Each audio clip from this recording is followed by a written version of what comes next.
So why is a cure puck better than manually burping? Well, there's a few reasons. One is labor. The amount of times you would have to burp, or you can burp a container in the first few days, can be quite high. It could be 5-10 times a day. Now you could do it manually that many times, and most people don't. Most people burp 1 or 2 times a day at most. But if you really want to get control and ensure that, especially if the moisture is high in there and you want to ensure that you don't get that funk smell, a lot of people will over dry because they are scared about that smell, the funk or mold.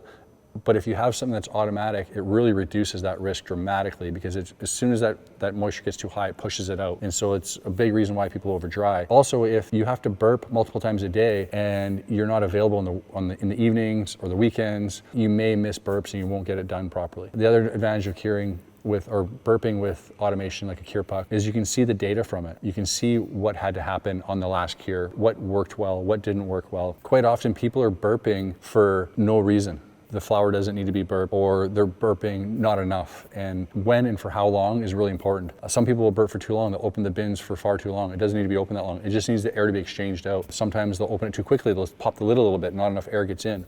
And so that is a really big advantage of using automation like a cure puck. The consistency you get from doing it with automation is typically superior to what you do by hand. By hand, it's not as scientific.